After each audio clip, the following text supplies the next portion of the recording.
Clicked edit subtitles.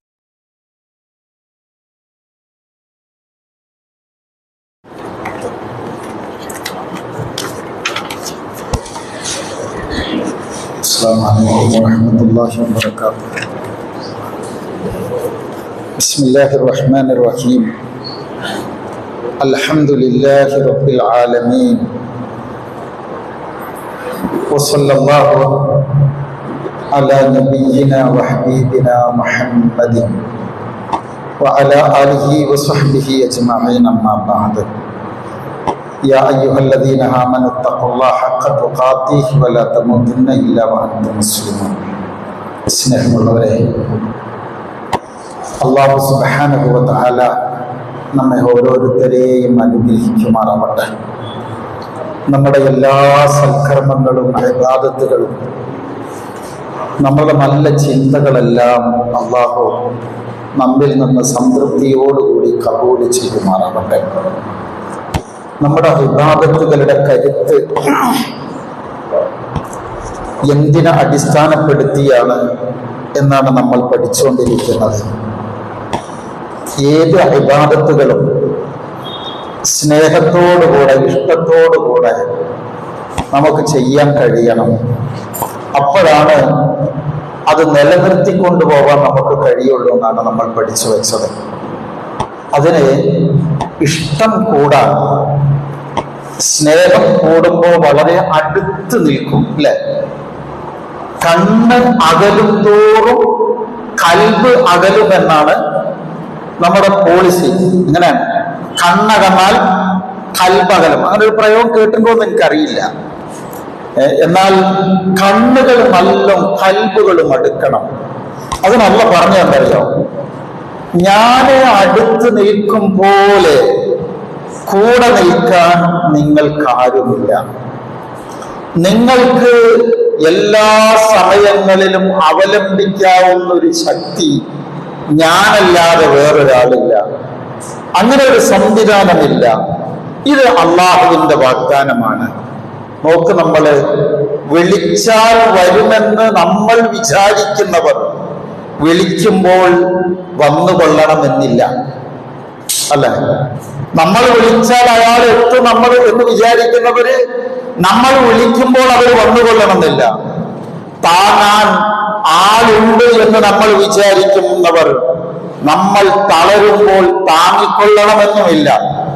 ചിലപ്പോഴൊക്കെ സങ്കടത്തോടു കൂടി പറയും, അയാൾ എന്നെ സഹായിക്കുമെന്നാണ് ഞാൻ പ്രതീക്ഷിച്ചത്, അയാളിൽ നിന്ന് എനിക്കൊരു സഹായവും കിട്ടിയില്ല.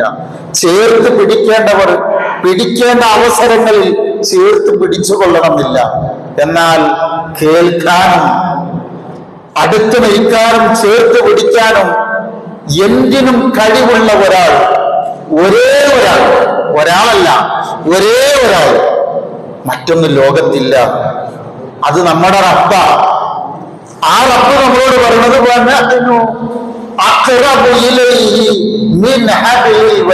വളരെ മനോഹരമായ ഒരു ശബ്ദമാണത്.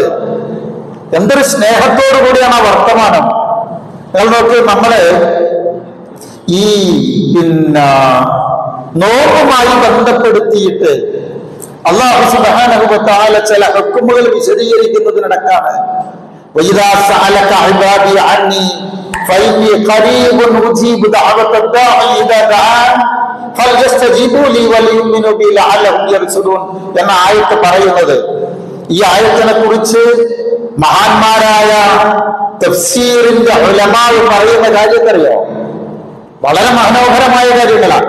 ഇതുപോലെ ഹൃദയസ്പൃക്കായ, ഹൃദയബന്ധിതമായ ഒരു മുഅ്മിനിന് സന്തോഷം നൽകുന്ന ഒരു ആയത്ത് ഖുർആനിൽ വേറല്ല. അത്ര സൗന്ദര്യദായകമാണ് ആ വചനം. എന്റെ അടിമകൾ എന്നെ കുറിച്ച് നിങ്ങളോട് ചോദിച്ചാൽ നിങ്ങൾ പറഞ്ഞു കൊടുക്കണമെന്ന് പോലും പറയുന്നതിന് മുമ്പ് അള്ളാഹ് പറഞ്ഞെന്നറിയാം, ഞാൻ നിന്റെ അടുത്തുണ്ട് എന്നാണ്. അപ്പോ സഹോദരങ്ങളെ, ഞാൻ പറഞ്ഞത് നമ്മുടെ ഏറ്റവും വലിയ ശക്തി എന്താണ്? ഒരു മുഅ്മിനിന്റെ പവർ. നിങ്ങൾക്ക് അറിയാത്തൊരു കാര്യമല്ല ഞാൻ ഈ പറയുന്നത്. നമ്മുടെ ശക്തി എന്ന് പറയുന്നത് അള്ളാഹുവോട് എല്ലാ കാര്യങ്ങളും ചോദിച്ച് നേടിയെടുക്കുക എന്ന് പറയുന്നതാണ്. എന്തൊക്കെ ഉണ്ടോ അതൊക്കെ ചോദിക്കാം. നമ്മുടെ എന്ത് സ്വകാര്യതകളും എന്ത് പരസ്യകാര്യങ്ങളും പങ്കുവെക്കേണ്ടവനാണ് നമ്മുടെ റബ്ബ്. കാരണം നമ്മുടെ റബ്ബിനറിയാത്തതായിട്ടൊന്നുമില്ലല്ലോ. അള്ളാഹുവിനോട് ചോദിക്കുക എന്നത് ഒരു മുസ്ലിമിന്റെ സംസ്കാരമായി മാറണം. അതാണ് പറയുന്നത്.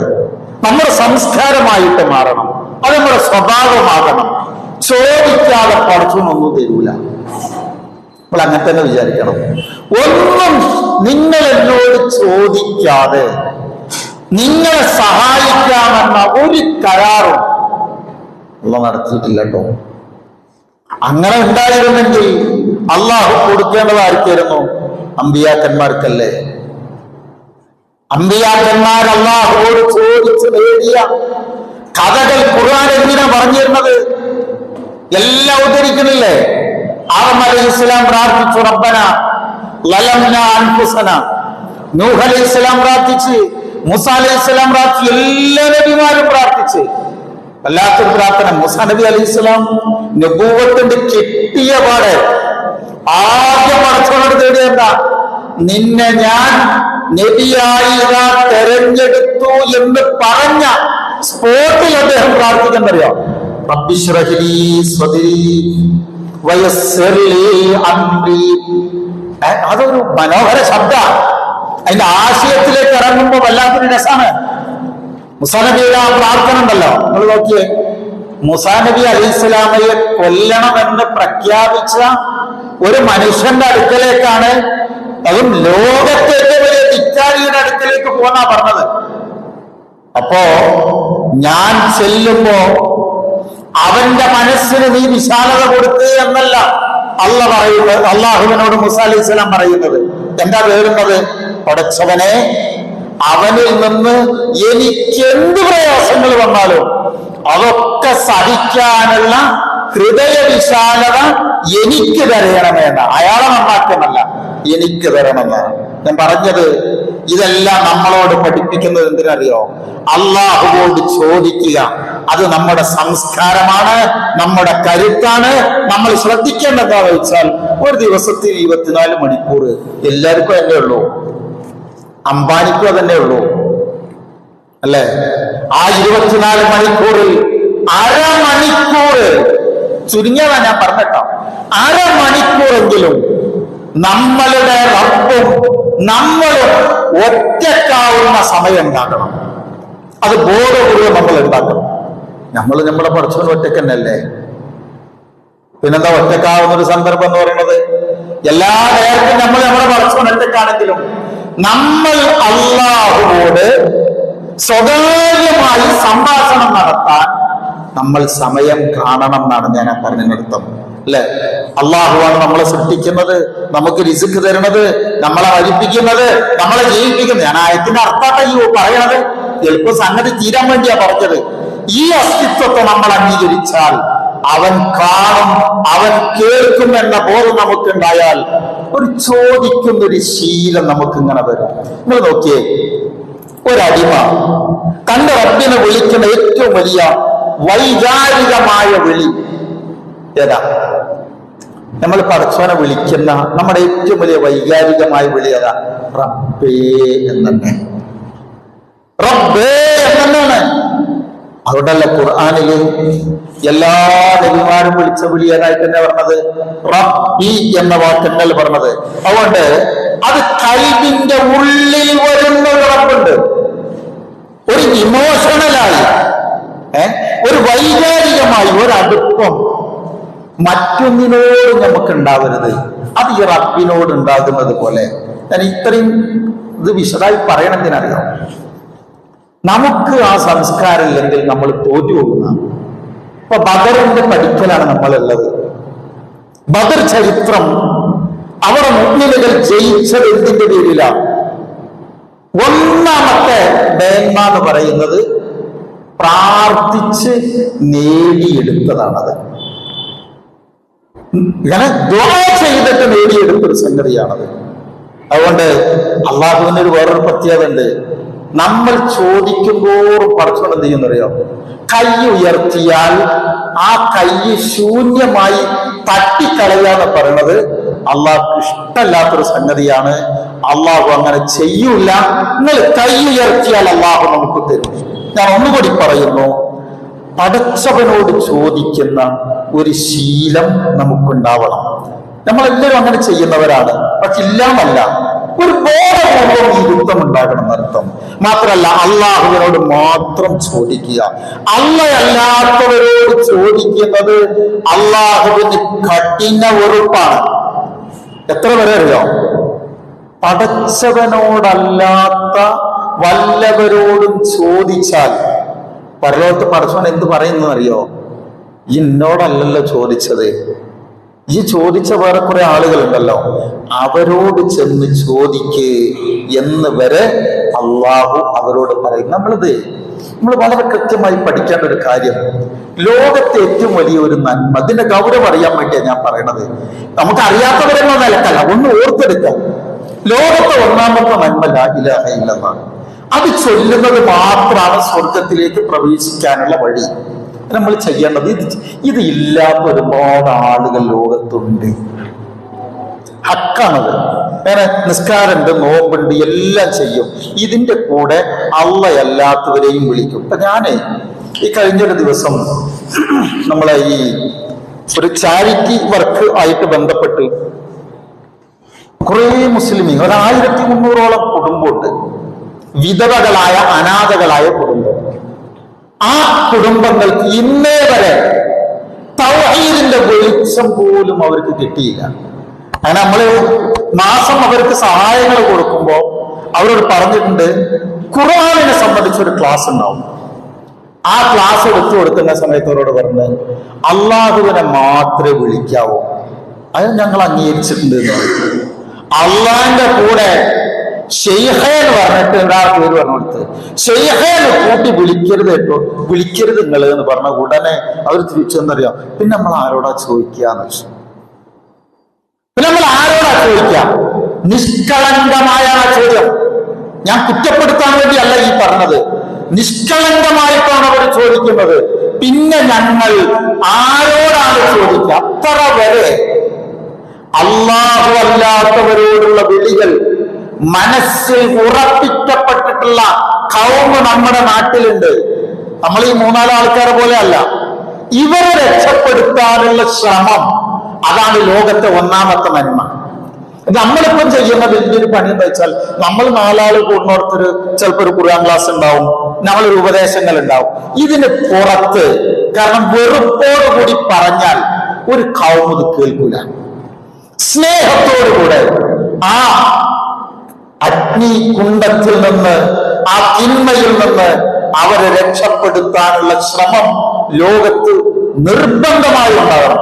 നമ്മളോട് നിലനിൽക്കാനുള്ള യോഗ്യതയായി അള്ളാഹു വെച്ചൊരു സംഗതി അതാണ്. പിന്നെ മാത്രമല്ല, നമ്മൾ ശരിക്കും ചെയ്യേണ്ട ഒരു സംഗതി എന്താ പറയുക? അപ്പോ നബിന്റെ അടുക്കൽ ഒരാള് ഓടി വന്നിട്ട് പറഞ്ഞു, റസൂല് ബേജാറായിട്ട് പറയാ, നബിയെ നിങ്ങൾ ഇന്നെ ഒന്ന് രക്ഷിക്കണം എന്ന്. നേരെ കേൾക്കണ വാക്ക് നമ്മൾ പലരോടും പറയുന്ന വാക്കാ, നിങ്ങൾ ഇന്നൊന്ന് രക്ഷിക്കണം. നബി സല്ലല്ലാഹു അലൈഹി വസല്ലമ ഉടനെ തിരിച്ചു പറഞ്ഞു, അള്ളാഹുവിനോട് ചോദിക്ക്, എനിക്ക് നിന്നെ രക്ഷിക്കാൻ കഴിയില്ലല്ലോ. സാധാരണ ഒരാള് നമ്മുടെ അടുത്ത് ഓടി വന്നിട്ട് പറയുന്നൊരു വാക്കല്ല അത്. പക്ഷെ ആ സന്ദർഭങ്ങളിൽ പോലും നബി സല്ലല്ലാഹു അലൈഹി വസല്ലമ അതിനെ തിരുത്തി കൊടുത്തു. മാത്രമല്ല, സഹാബത്ത് നബിന്റെ അടുക്കൽ വന്നിട്ട് ചെയ്തിരുന്നൊരു പണി എന്തറിയാമോ?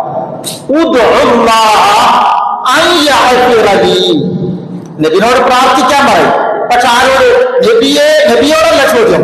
നബിയേ, റസൂലേ, എനിക്ക് വേണ്ടി നിങ്ങൾ അള്ളാഹുവോട് തേടണം എന്നുള്ളതാണ്. എന്നോട് ചോദിക്ക്, ഞാൻ നിന്റെ അടുത്ത് നിൽക്കുന്ന പോലെ നിന്റെ ഇണയില്ല, നിന്റെ തുണയില്ല, ആരുമില്ല. പിന്നെ വളഞ്ഞ വഴി സ്വീകരിക്കരുത്. അതാണ് ഹസ്ബിയല്ലാഹ് വ നിഅമൽ വക്കീൽ എന്ന് പറഞ്ഞാൽ. നമ്മൾക്ക് ചോദിക്കണം എന്തിനറിയാം? അല്ലാഹ് നമ്മുടെ കൂടെയുണ്ട് എന്ന ഒരു ബോധ്യം നമുക്ക് വരുമ്പോ അള്ളാഹുവിനോട് മാത്രം തേടുന്ന ഒരു സംസ്കാരം. ഇത് ചിന്തിക്കേണ്ട ഒരു കാര്യം. കൂട്ടത്തിൽ ഒരല്ല എന്നല്ല. എല്ലാരോടും പറയുന്ന പോലെ അള്ളാഹിനോടും പറയുക. മാത്രമല്ല അള്ളാഹ് എനിക്കങ്ങനെ ഒരു ഉറപ്പ് കിട്ടണമെന്നില്ല. ഞാൻ എത്ര കാലായി അള്ളാഹിനോട് ഇങ്ങനെ തേടാൻ തുടങ്ങിയിട്ട്, എന്നിട്ട് എവിടെ പഠിച്ചവൻ എനിക്ക് തരണത്? അങ്ങനെ ഒരു കരളുറപ്പില്ലാതെ പഠിച്ചവനോട് തേടാൻ പാടില്ല എന്നാണ്. ഹസ്ബി അല്ലാഹ് എന്ന് പറഞ്ഞാൽ അതിന്റെ അർത്ഥം എന്തറിയാം? ഇന്റെ റബ്ബിന്റെ കൂടെ ഉണ്ട്, ആ റബ്ബിനെ സഹായിച്ചിരിക്കും. വളരെ സിമ്പിളാ. അമ്പിയാക്കന്മാരുടെ കഥ എന്തിനാ പറഞ്ഞിരുന്നത് എന്നുവെച്ചാൽ യഖീനില്ലാതെ അള്ളാഹുവോട് തേടരുത് എന്നാണ് ആ പറഞ്ഞതിന്റെ അർത്ഥം. ഇപ്പൊ ഇബ്രാഹിം അലൈഹിസ്സലാമയെ തീയിൽ കൊണ്ടിട്ടല്ലോ, ജിബ്രീൽ അലൈഹിസ്സലാം വന്ന് ഇന്നത്തെ എന്ത് സഹായം വേണ്ടത് ചോദിച്ചു. എന്നാ ഇബ്രാഹിം നബി മറുപടി പറഞ്ഞത്, എനിക്ക് എന്ത് സഹായം വേണമെന്നുള്ളത് ഞാനല്ലല്ലോ തീരുമാനിക്കേണ്ടത്, അത് പടച്ച തീരുമാനിക്കുന്നത്. എന്നെ കൊണ്ട് വന്ന് ഈ തീയിലാണല്ലോ എത്തിച്ചു തന്നെന്ന് പറഞ്ഞു കഴിഞ്ഞാൽ ഒക്കെ പൊളിഞ്ഞല്ലോ, ആ വാക്കല്ലല്ലോ പറഞ്ഞത്. അപ്പോഴാണ് അള്ളാഹ് എന്ത് പറയാ, ഒരു വസ്തുവിന്റെ സ്വാഭാവിക ഗുണം എടുത്തു മാറ്റിയിട്ട് സഹായിച്ചു. നമ്മൾ ചിന്തിച്ചാൽ അങ്ങനെ ഒരു ചിന്ത വരില്ല. ആ അള്ളാഹുവിലേക്ക് ഏൽപ്പിച്ചാൽ നമ്മൾ വിചാരിക്കാത്ത രൂപത്തിലായിരിക്കും അള്ളാഹു സഹായിക്കാൻ. ഞങ്ങൾക്ക് പറഞ്ഞൊരു കഥയാണ്, ഒന്നും കൂടി സാന്ദർഭികമായി ഓർമ്മപ്പെടുത്തി തരാം. അലി റളിയല്ലാഹു അൻഹു ഉറപ്പോടുകൂടി ഒരു പണി ചെയ്യണമെന്നാണ് ഞാൻ ഈ പറയണത്.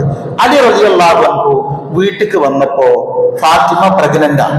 ഫാത്തിമ ബീബി റളിയല്ലാഹു അൻഹ അവര് പറഞ്ഞു, എനിക്കൊരു ഉറുമാൻ പഴം റുമ്മാൻ തിന്നണം, ഒരു പൂതി ഉണ്ടെന്നാണ് സൈന്യന്മാർ പറഞ്ഞു. അദ്ദേഹം എളുപ്പം പോയി. ഉള്ളത് കൊണ്ട് ഒരു സാധനം വാങ്ങിയിട്ട് ഇങ്ങനെ വരുമ്പോഴാണ് നമുക്ക് അറിയുന്നത് പോലെ വഴിയിൽ ഒരാൾ ചോദിച്ചു, അലിയെ കയ്യിൽ എന്തെങ്കിലും ഉണ്ടെങ്കിൽ തരണേ, എന്റെ അടുത്ത് ഞാൻ ഭക്ഷണം കഴിച്ചിട്ട് കുറച്ച് ദിവസമായി പറഞ്ഞു. അത് റളിയല്ലാഹു അൻഹു ഇങ്ങനെ ആലോചിച്ച്, ഫാത്തിമ ബീവിക്ക് ആഗ്രഹമാണുള്ളത്, ഈ മനുഷ്യന് വിശപ്പാണുള്ളത്, രണ്ടും രണ്ടാ. ഫാത്തിമ ബീവിക്ക് മോഹമുണ്ട്, ശരി, ഇയാൾക്ക് ആവശ്യമുണ്ട്, കൊടുത്ത് തിരിച്ചു വന്ന് ഭക്ഷണമൊക്കെ കഴിച്ചിങ്ങനെ ഇരിക്കുമ്പോ ഫാത്തിമയോട് ചോദിച്ച്, ഞാൻ അങ്ങനെ ചെയ്തത് നിനക്ക് ഇഷ്ടമായില്ലേ? ഒരു മറുപടിയൊക്കെ വളരെ വൈകാരികമാണ്, ഭയങ്കര ഹൃദയസ്പർശം. നിങ്ങൾ എന്താണ് അങ്ങനെ ചോദിക്കുന്നത്? അയാളത് ആർത്തിയോടുകൂടി തിന്നു എന്നൊക്കെ പറഞ്ഞങ്ങൾ കണ്ടെന്നല്ല, ആ കാഴ്ച കണ്ടപ്പോ തന്നെ എനിക്ക് തിന്നതിനേക്കാളും എനിക്ക് സന്തോഷമായി. ഇത് പറഞ്ഞു കഴിഞ്ഞിട്ട് പിറ്റേന്ന് മൂപ്പർ അങ്ങാടിയിൽ നിൽക്കുന്ന സമയത്ത് ഒരാൾ കൊണ്ടുവന്നിട്ട് അലി റളിയല്ലാഹു അൻഹുവിന്റെ കയ്യിൽ ഒരു കീസ് കൊടുക്കണം, ഒരു പാക്കറ്റ്.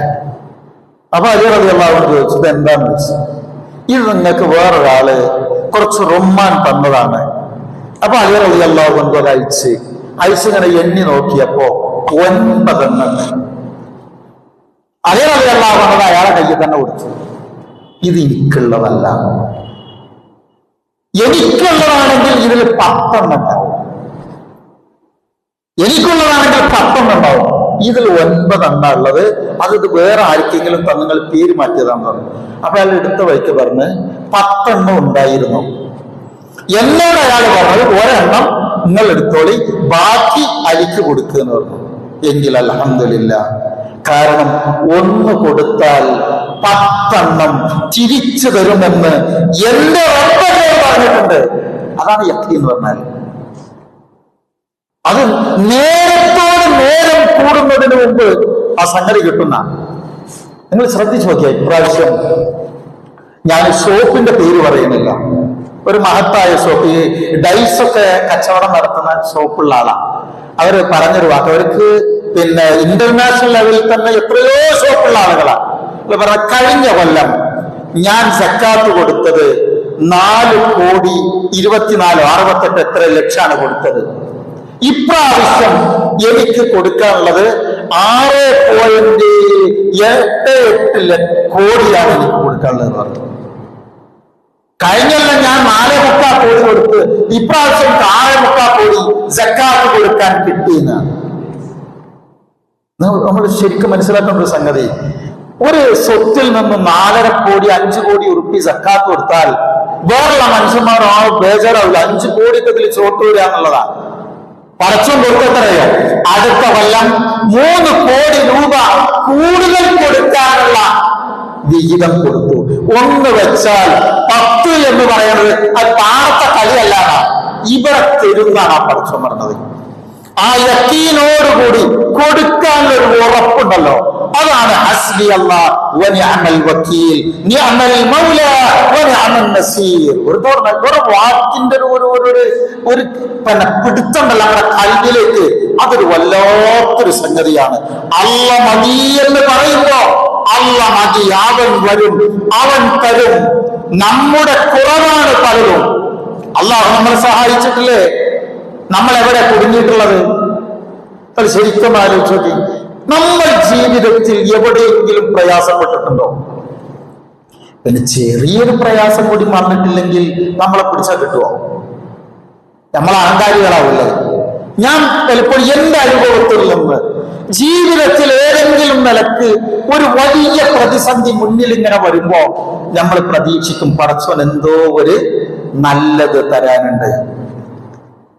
എനിക്ക് 1997 ജീവിതത്തിൽ ഞാൻ അഭിമുഖീകരിക്കുന്ന വിധത്തിൽ ഏറ്റവും വലിയൊരു പ്രതിസന്ധി വളരെ അടുത്തൊരാളിൽ നിന്ന് വന്ന്, നമുക്ക് ചെറുതന്നെ വരുമ്പോൾ വലിയ ഈ കേസും നന്നായിട്ട് വലിയ പരിചയമില്ലാത്തത് കൊണ്ട് ഒന്ന് വന്നിട്ട് ഞാൻ വല്ലാതെ വിഷമിച്ച് നിൽക്കുന്ന സമയത്ത്, അന്നാണ് വല്ലാതെ തിക്കുമുട്ടിങ്ങനെ നിൽക്കുമ്പോൾ ഒരു ദിവസം പറളിയിലേക്ക് പോകാൻ വേണ്ടി ബസ് കയറാൻ നിൽക്കുമ്പോണ്ട് വളരെ അടുത്തൊരാൾ വന്നിട്ട് പറഞ്ഞ്, ഷറഫ് അറിഞ്ഞില്ലേന്ന് വെച്ചു. എന്താന്ന് വെച്ചു, PSC റാങ്ക് ലിസ്റ്റ് വന്നിട്ടുണ്ട്, നിങ്ങൾ ഇത്രാണെന്ന് പറഞ്ഞു, ഇത്ര നമ്പറാണ്, അടുത്ത ഇന്ന ദിവസം നിങ്ങൾക്ക് അപ്പോയിന്റ്മെന്റ് ഓർഡർ വരും എന്ന് പറഞ്ഞു.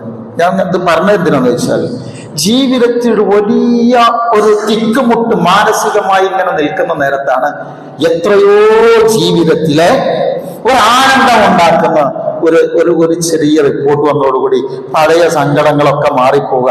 ആ സങ്കടങ്ങൾ അള്ള മാറ്റി തരും. അപ്പൊ ഒരു സങ്കടം തരുന്നെന്തിനറിയോ? അത് വേണമല്ലോ. ഇപ്പൊ മറിയം ബീവി അവരവിടെ ജനം പറഞ്ഞൊരു വാക്കുണ്ട്,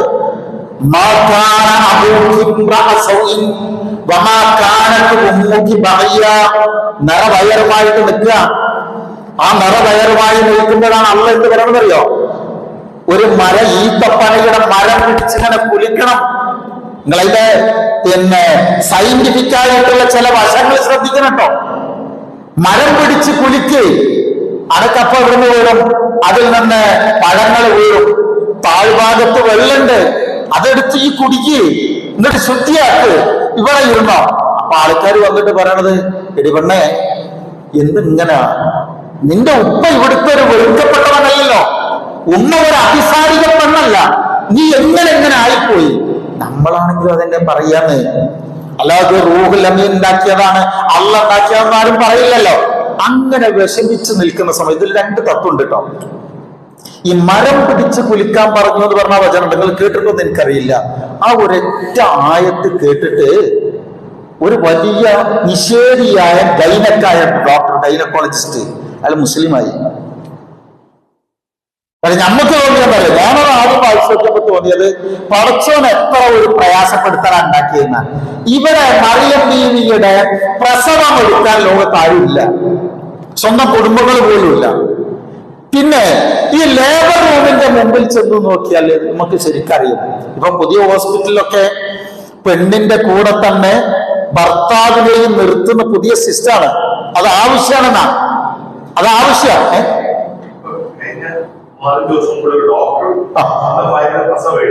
എടുത്തു, അത് എടുക്കണം എന്നാണ് ഈ പെണ്ണ് ആവശ്യപ്പെടുന്നത്. അതാണ് കാരണം, അതൊരു ആവശ്യമാണ്. കാരണം എന്താ പറയുക, അതിൽ വേറെ സൈക്കോളജി ആയിട്ട് ഒരു എല്ല് പൊട്ടുന്ന വേദന നമുക്ക് സഹിക്കാൻ കഴിയൂല. പക്ഷെ 22 എല്ല് പൊട്ടുന്ന പെയിനാണ് ഇത്ര ഉണ്ടാവുക. ഒരാള് 9.7% വേദന വന്നാൽ അയാൾ മരിക്കുന്നതാണ്. 9.4% വേദന ഇതിൽ വരുന്നുണ്ട് എന്നാണ്. നമുക്കത് അറിയില്ല. പക്ഷെ വേറെ വിഷയമായി പിന്നീട് പറഞ്ഞുതരാം. ഇതില് ഇവരുടെ പ്രസവം എടുക്കാൻ ആരുമില്ല. അപ്പൊ എന്താ അറിയാ, ഈ മരം ഇങ്ങനെ പിടിച്ച് തള്ളുന്നതിന് വെച്ചാൽ നമ്മൾ എന്തൊരു പണിയെടുക്കുകയാണെങ്കിലും ഒരു കൈ കൊണ്ടൊക്കെ ഇങ്ങനെ കൊടുക്കാൻ ഇതിന്റെ മർദ്ദം വരെ എവിടെയാണ്? അടിവയറിനാണ്. നോക്കൊണ്ട് എന്ത് പിടിച്ചു കുലിക്കാലും അതിന്റെ ഫോഴ്സ് വരുന്നത് അടിവയറിനാണ്. അപ്പൊ എന്ത് ചെയ്യണം? ഇത് പിടിച്ചു കുലുക്കുമ്പോ ഈ പ്രോസസ് എന്ത് ചെയ്യണം? ഭംഗിയായി നടത്തണം. അള്ള വെച്ചൊരു ഒരു നിബന്ധനയാണത്. അപ്പോ ആ അനക്കം പോലും എന്താണ്? ഹൈറാണ്. എന്നിട്ട് അന്ന് മറിയം ബീവി പ്രാർത്ഥിച്ചത് ഖുർആൻ പറഞ്ഞറിയോ? യാ ലൈതനി മിത്തു ഖബ്ല ഹാദാ വകുന്തു നസിയം മൻസിയാ. പടച്ചവനെ, ഞാനൊന്ന് മരിച്ചു പോയിരുന്നെങ്കിൽ, അതല്ലെങ്കിൽ എന്റെ ബോധം നശിച്ച് ഞാനൊരു ഭ്രാന്തിയായി പോയിരുന്നെങ്കിൽ. ഒരു ശുദ്ധയായ ഒരു മനുഷ്യൻ മരിച്ചു കിട്ടിയിരുന്നെങ്കിൽ എന്ന് പ്രാർത്ഥിക്കണമെങ്കിൽ അവരനുഭവിച്ച വേദനത്തിലായിരിക്കും. അങ്ങനെ പ്രസവമൊക്കെ കഴിഞ്ഞ് അള്ള നിബന്ധന കൊടുത്ത്, നീ ആരോടൊന്നും മിണ്ടണ്ട, എവിടേക്ക് കാണിച്ചു കൊടുത്താൽ മതി? തൊട്ടിക്ക് കാണിച്ചു കൊടുത്താൽ മതി എന്ന് പറഞ്ഞു. അപ്പൊ ഇവര് പ്രസവം കഴിഞ്ഞ് കുട്ടീനൊക്കെ കുളിപ്പിച്ചവിടെ ഇങ്ങനെ കിടത്തിയപ്പോ ആൾക്കാർ വന്നിട്ടാണ് ഈ ചോദ്യം. അപ്പൊ ഇങ്ങനെ ചൂണ്ടി അതിൽ കഷാറത്തിലേ ഇങ്ങനെ ഇഷാറത്ത് കാണിച്ചു വെച്ചപ്പോ, നിനക്ക് തനി ഭ്രാന്തായോ? ഈ കുട്ടി സംസാരിക്കുമ്പോ ആ കുട്ടി എണീറ്റിരുന്ന് പറയുന്ന കുറെ വാക്കുകളുണ്ട്. അല്ലെ, ഞാൻ അല്ലാഹുവിന്റെ അടിമയാണ്, അവനെനിക്ക് കിതാബ് തന്നിട്ടുണ്ട്.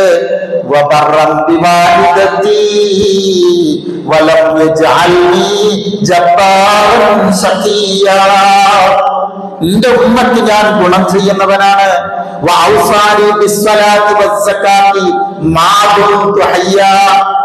ഒരൊറ്റ വാക്ക് ഇങ്ങനെ വായിച്ചാൽ എന്തൊരു മനോഹരമാണെന്ന് പറയാം. ഞാൻ അത് പറയാനുള്ളത് പറഞ്ഞത്. ആ കുട്ടി എണീറ്റിരുന്നിട്ട് അപ്പം പറഞ്ഞില്ല എന്ന് വെക്കുക. ഒരു 15 വയസ്സായിട്ടാണ് പറയണത്, എന്റെ അമ്മ ഭയങ്കര വിശുദ്ധനെന്ന് പറഞ്ഞ ഉമ്മാന്റെ അല്ലേ മോനിന്നേ പറയുള്ളൂ. ഇപ്പൊ നിങ്ങൾ നോക്കി, തൊട്ടടുത്ത നിമിഷം ഞാൻ മരിച്ചിരുന്നെങ്കിൽ എന്ന് ആഗ്രഹിച്ച ആ മഹതിയുടെ ഇപ്പോഴുള്ള മനസ്സെന്തിരിക്കും? ഈ കുട്ടി എണീറ്റത് പറഞ്ഞപ്പോണ്ടാകുന്ന ഒരു സന്തോഷം എന്താ? അപ്പൊ അല്ല നമ്മളെ വേദനിപ്പിക്കുന്ന ചെറിയ എന്തെങ്കിലും ഒരു ഡോസ് ചിലപ്പോ തരും. തന്നാൽ തന്നെ അതിനേക്കാളും മഹത്തരമായത് അള്ളാഹു നമുക്ക് തിരിച്ചു തന്നിരിക്കും. ഹസ്ബി അല്ലാഹ് വ നിഅമൽ വകീൽ. അതുകൊണ്ട് ഇപ്പൊ ബദറിൽ വിജയം കിട്ടിയത് എന്തുകൊണ്ടാ? ബദറിന്റെ തലേ ദിവസം അള്ളാഹുവിന്റെ റസൂൽ സല്ലല്ലാഹു അലൈഹി വസല്ലമ കരഞ്ഞ് കരഞ്ഞ് നബി ഇരുന്ന ഭാഗം മുഴുവനും വെള്ളത്തിൽ നനഞ്ഞ് പാടുണ്ടായിരുന്നു. അബൂബക്കർ സിദ്ദീഖ് റളിയല്ലാഹു അൻഹു വന്ന് നബിനെ ആശ്വസിപ്പിച്ചിട്ടുണ്ട്, അല്ലെ? അതുകൊണ്ട് തന്നെ പ്രിയരെ, നമ്മൾ ശ്രദ്ധിക്കേണ്ടത് 2 വാക്കുകൂടി പറഞ്ഞിട്ട് ഞാൻ വേഗത്തിൽ അവസാനിപ്പിക്കാം. ഞാൻ അത് പറഞ്ഞെന്തിനറിയോ? ജീവിതത്തിൽ എന്തും വരും, എന്തും വരട്ടെ, അതിനൊക്കെ പ്രാർത്ഥന കൊണ്ട് പ്രതിരോധിക്കാനുള്ള ഒരു കരുത്ത് നമുക്ക് ഉണ്ടാവണം. ഇനി അതാണ് ഹസ്ബി അല്ലാഹ് എന്ന് പറയുന്നത്. ഇനി നിഷിദ്ധമായ കാര്യങ്ങൾക്ക് പ്രാർത്ഥിക്കരുത്. ലോട്ടറി എടുത്തിട്ട് ഇത് അടിക്കാൻ വേണ്ടിയിട്ടുള്ള ദുആ ഉണ്ടല്ലോ. ഞാന് കുറച്ച് വർഷങ്ങൾക്ക് മുമ്പാണ് പോത്തന്നൂർ പള്ളിയിൽ നമ്മുടെ ക്ലാസ് എടുക്കുന്ന സമയത്ത് പോത്തന്നൂര് അവിടെ ഇറങ്ങി നമ്മുടെ പള്ളിയിൽ നമസ്കരിച്ചുകൊണ്ടിരിക്കെ അവിടെ 1 മണിക്ക് 1:15 ജമാഅത്ത്. നല്ല വലിയ പള്ളിയിലാട്ടാ.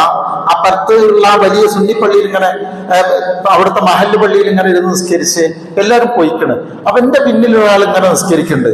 അപ്പൊ മൂപ്പരുടെ കയ്യിൽ ഒരു കയ്യിൽ തസ്ബീമാലുണ്ട്, ഒരു കയ്യിൽ ലോട്ടറി ഉണ്ട്. നിസ്കാരം കഴിഞ്ഞിട്ട് ഇങ്ങനെ കാട്ടി, ഇത് ലോട്ടറിയാണ്, ഈ ലോട്ടറി ടിക്കറ്റിന് ഇങ്ങനെ ഒമ്മ വെച്ചു കൊടുക്കുന്നുണ്ട്. എന്നിട്ട് അപ്പൊ ഞാനിപ്പുറത്തിരുന്നത് ഇങ്ങനെ ശ്രദ്ധിച്ചു. ഇതെങ്ങനെ ഇരുന്ന് അടിച്ചിട്ടണമെന്നാണ്. നിഷിദ്ധമായ കാര്യങ്ങൾക്ക് വേണ്ടി നമ്മൾ ഒരിക്കലും ദുആ ചെയ്യാൻ പാടില്ല. ആ പ്രാർത്ഥനകൾ അല്ലാഹ് കേൾക്കൂല, അത് ഒരു പാപമായി തീരുകയും ചെയ്യും. 3 ആളുകൾ പ്രാർത്ഥിച്ചാൽ അല്ലാഹ് കേൾക്കൂല, 3 ആളുകൾക്ക് വേണ്ടി പ്രാർത്ഥിച്ചാലും അല്ലാഹ് കേൾക്കൂല. ഒന്നെന്താണ്? അത് നിശ്ചിതാണെന്നാണ്. ഓരോ നമസ്കാര ശേഷവും നമ്മൾ മുസ്ലിമീങ്ങൾക്ക് വേണ്ടി തീർന്നുണ്ടല്ലോ, എല്ലാവർക്കും വേണ്ടി തീർന്നു, എന്നിട്ടും അത് ഉപകാരപ്പെടില്ല. ചില ആൾക്കാർക്ക് കിട്ടണില്ല. അത് ഒന്നെന്താ അറിയോ? നമസ്കാരം ഒഴിവാക്കിയ ആൾക്ക് വേണ്ടി നിങ്ങൾ എന്ത് ചെയ്യരുത്? ദുആ ചെയ്യരുത്. അവരുടെ കൂടെ ഇരിക്കുക പോലും ചെയ്യരുത് എന്നാണ്. അങ്ങനെയുണ്ട്. ഇതിന്റെ ഒരു വചനാണ്. പക്ഷെ നമ്മളെ സംബന്ധിച്ചിടത്തോളം ഇന്നത്തെ കാലഘട്ടത്തിൽ നമ്മളതിനെങ്ങനെ പറയല്? അങ്ങനെ ഇപ്പൊ നമുക്ക് ചെയ്യാൻ കഴിയുമോ എന്ന് ചോദിച്ചാൽ കഴിയില്ല എന്നുള്ളത് തന്നെയാണ്. പക്ഷെ ഇവിടം വരെ കഴിഞ്ഞിട്ടുണ്ട്. കെ മൗലവിയെ പോലെയുള്ള മഹാരഥന്മാര് ഇവിടെയും ചെന്നൈയിലൊക്കെ വർക്ക് ചെയ്യുന്ന സമയത്ത് ഞാൻ കേട്ടിട്ടുണ്ട്. നമ്മുടെ ഇസാഖ് മൗലവി ഉണ്ടായിരുന്നു പണ്ട്. അവർ പറഞ്ഞെന്തറിയോ, ഒരു വീട്ടിൽ നിന്ന് ഒരു കടയിൽ നിന്ന് ഹോട്ടലിൽ നടത്തുന്ന ഒരാളാണ് ഭക്ഷണം കൊടുത്തയച്ചു ഇവർക്ക് തിന്നാൻ. പക്ഷെ ഇയാൾ പള്ളിക്ക് വരില്ല. ആ മൗലവി നേരെ ചെന്നിട്ട് വെച്ചില്ല, നിങ്ങളെ കഴിഞ്ഞ ജമാഅത്തിന് കുറെ ദിവസമായിട്ടൊന്നും ഇവിടെ കണ്ടില്ലല്ലോ എന്ന് വെച്ചു. മൗലവി, നിങ്ങള് കിട്ടുന്ന ചോറൊക്കെ തന്നു ഉഷാറായിട്ട് എങ്ങനെ പോയെന്ന്, എന്താ നിസ്കാരം? അയാളെ ഇങ്ങനെ, നാളെ എനിക്ക് നിങ്ങൾ ഭക്ഷണം കൊടുത്തയക്കരുത്, എനിക്ക് ആ ഭക്ഷണം എന്താണ്. ഭക്ഷണത്തിന് വേണ്ടി കടുത്ത ദാരിദ്ര്യമുള്ള സമയത്ത് വളരെ സ്നേഹത്തോടു കൂടി പറഞ്ഞ വാക്കാണത്. അത് എനിക്ക് ഭക്ഷണം വേണ്ട കേട്ടോ എന്ന് പറഞ്ഞെടുത്ത്. രണ്ട്, അത് പിന്നീട് നമുക്ക് ഇതിന് ബയാൻ ചെയ്യാം. രണ്ടാമത്തത് ഹറാമ് സമ്പാദിക്കുക, എന്നിട്ട് തിന്നുക, എന്നിട്ട് അള്ളാഹുവിന്റെ മുമ്പിൽ കൈ നീട്ടുക. അള്ളാഹ് കയ്യിലേക്ക് പോലും നോക്കൂല. ആണ് മൽബസുഹു ഹറാം മത്അമുഹു ഹറാം വഉദിയ ബിൽ ഹറാം അന്നാ യുസ്തജാബ ലഹു. ഹറാമിന്റെ അംശമുണ്ടെങ്കിൽ അള്ളാഹ് അത് കേൾക്കൂല എന്നാണ്. ഇനി പിന്നെ മൂന്നാമത്തത് കുടുംബ ബന്ധം മുറിച്ച ഒരാള് അറഫയിൽ എത്തിയിട്ട് പ്രാർത്ഥിച്ചാലും കൂടി അള്ളാഹ് കബൂൽ ചെയ്യൂല എന്നാണ്. നമ്മളിങ്ങനെ ഇരിക്കുന്ന മജ്ലിസ് ഉണ്ടല്ലോ, ഈ മജ്ലിസിൽ നബി സല്ലല്ലാഹു അലൈഹി വസല്ലം ഇങ്ങനെ ഇരിക്കുന്ന മജ്ലിസിൽ തന്നെ പറഞ്ഞിട്ടുണ്ട്, ഇവിടെ ബന്ധങ്ങൾ മുറിച്ച വല്ലരുണ്ടെങ്കിൽ നിങ്ങൾ എഴുന്നേറ്റ് പോകണം, എന്നിട്ട് ആ ബന്ധം ശരിയാക്കി വന്നിരിക്കാം, അല്ലെങ്കിൽ നിങ്ങൾ ഇവിടെ ഇരിക്കരുത് എന്നാണ്. കാരണം ഏതൊരു മജ്ലിസ് അവസാനിക്കുമ്പോഴും ഒരു ദുആ നടത്തും. ആ ബന്ധങ്ങൾ മുറിച്ച ആളുകൾ കൂട്ടത്തിലുണ്ടെങ്കിൽ ആ പ്രാർത്ഥന എന്ത് ചെയ്യൂല, അത് കബൂലാവൂല എന്നാണ്. അപ്പൊ ഞാനാണ് ബന്ധം മുറിച്ചെന്നുണ്ടെങ്കിൽ ഞാൻ നിങ്ങളുടെ എല്ലാവരുടെയും പ്രാർത്ഥന സ്വീകരിക്കാൻ ഇജാബത്ത് കിട്ടുന്നതിന് ഞാൻ തടസ്സക്കാരനാണ്. ഭയങ്കര ഗൗരവമുള്ള ഒരു സംഗതി അതാണ്. പിന്നെ രണ്ടാമത്തത് എന്താന്ന് വെച്ചാൽ ബന്ധം മുറിക്കാൻ കാരണമാവുന്നതിന് തേടുക, ഉറപ്പില്ലാതെ പ്രാർത്ഥിക്കുക എന്നുള്ളതൊക്കെ ഉണ്ടല്ലോ, ഇതൊന്നും എല്ലാവർക്കും ഇഷ്ടമില്ലാത്ത.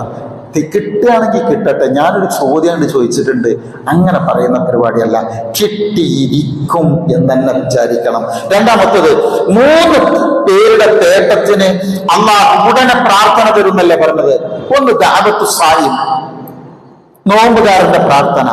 ദഅവത്തുൽ മദ്ലൂം, ആക്രമിക്കപ്പെട്ടവന്റെ പ്രാർത്ഥന. ദഅവത്തുൽ മുസാഫിർ, യാത്രക്കാരന്റെ പ്രാർത്ഥന. ദഅവത്തു സായിം നമുക്കറിയാം. അതുകൊണ്ട് നമ്മൾ പ്രാർത്ഥിക്കേണ്ട ഒരു സംഗതി എന്തറിയോ, ഞാൻ ഇന്നലെ നിങ്ങളോട് പറഞ്ഞു തന്നിരുന്നു, നോമ്പ് തുറക്കണ സമയത്ത് നമ്മൾ ഒരല്പനേരം പ്രാർത്ഥിക്കാൻ സമയം കാണണം. ബഹളങ്ങൾക്ക് കൊടുക്കരുത്.